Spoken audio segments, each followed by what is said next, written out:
Good evening and welcome. I'm Vincent McCory. This is Africa 54. We begin tonight with the latest on the Ethiopian Airlines jet crash. In a Twitter post on Monday, the airline says that searchers have recovered both black boxes from the flight that went down on Sunday. Ethiopia is observing a day of mourning for the 157 people who died when the Boeing 737 MAX 8 jet headed for Nairobi plunged to earth just 6 minutes after takeoff from Addis Ababa. Ethiopian Airlines has grounded its fleet of Boeing 737 MAX 8 jets along with China and Indonesia. The company that built the passenger jet, Boeing, is sending a Boeing technical team to the crash site to provide assistance under the direction of the Ethiopia Accident Investigation Bureau and U.S. National Transportation Safety Board. The jet crashed in clear weather near the city of Bishoftu. Tewolde Gebremariem, the CEO of Ethiopian Airlines, says the plane's pilot had been given clearance to return to the airport after experiencing some difficulties. The airline chief says he cannot rule out anything as the cause of Sunday's crash. Now, the Boeing 737 MAX 8 was a new jet delivered to the airline in November.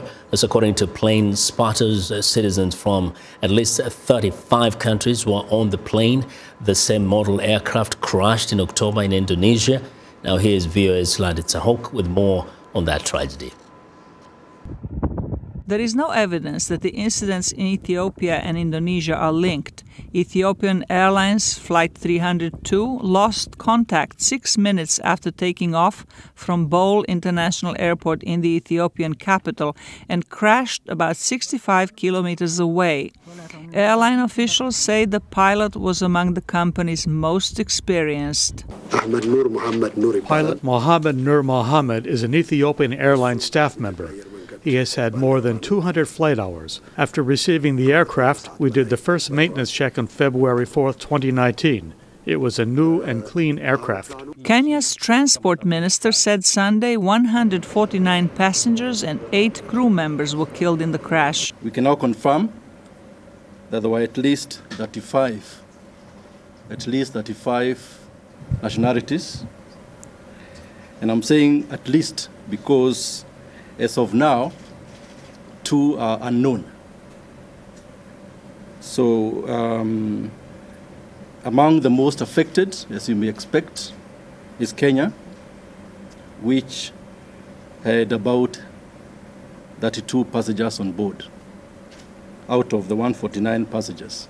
Canada lost 18 nationals on the flight, Ethiopia 9, the United States, China and Italy 8 each, France and Britain 7 each, and Egypt 6. There were also passengers from Austria, India, Ireland, Israel, Morocco, the Netherlands, Russia, Poland, and Sweden. Ethiopian Airlines is one of the biggest carriers on the continent. The plane that crashed is one of 6 Boeing 737 MAX 8 jets it has ordered. Boeing unveiled the new model in 2017, promoting it as a fuel-efficient and technologically advanced upgrade to its popular 737 series.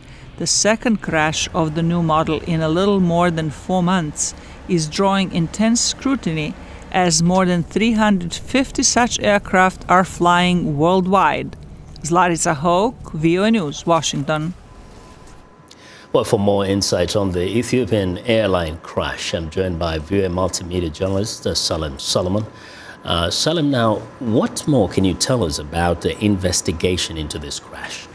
So far, local time at 1:40 p.m., the Ethiopian Airlines just issued a statement saying that the digital flight data recorder and the cockpit voice recorder have been recovered, so we'll learn more. This is basically going to give us a glimpse of what really happened. As you know, the plane lost contact local time 8 a.m. On Sunday, 6 minutes after departure.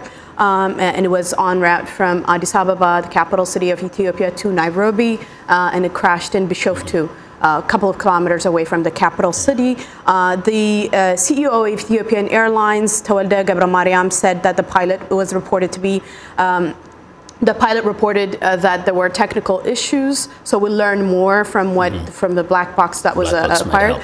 But the pilot, Yared Getachew Mulugeta, was in his late 20s. He's 29 years old. And his co-pilot, Ahmed Mohammed Noor, also very young, but they've had a very experienced, he has almost 8,000 flights under his belt. He was an excellent, he had an excellent flying record. He's very commendable pilot, and so we'll have to see. And then that plane specifically came back from South Africa. So people are saying it's technical. We have to wait and see what happens. Now, talking about Ethiopian Airlines and safety record on this program, not long ago we had a story we did.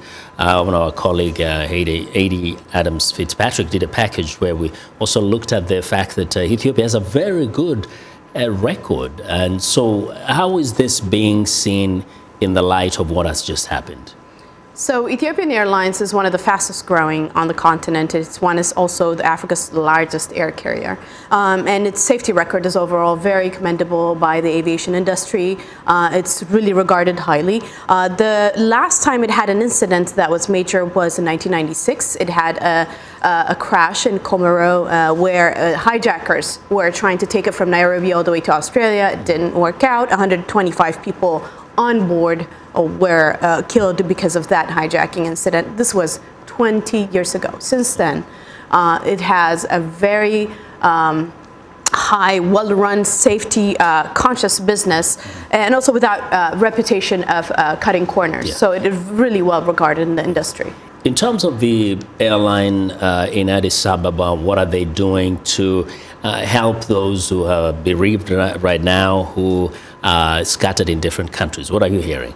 From the get-go, the Ethiopian Airlines has been very, very concerned about victims, and they were open about updating and what they're doing for the victims and informing everybody on social media.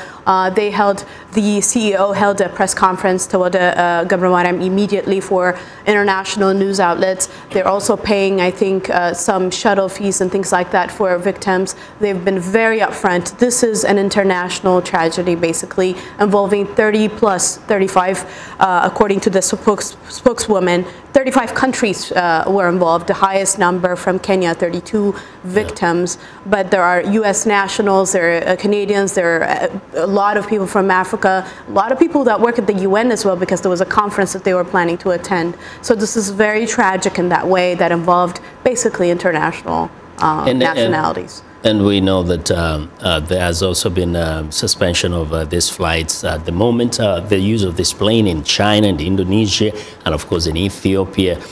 What more do we know? What more are we hearing about the whole question of the safety of this particular airline? This aircraft, 737 MAX M, has begun flying 2 years ago and had quickly become Boeing's fastest selling jet.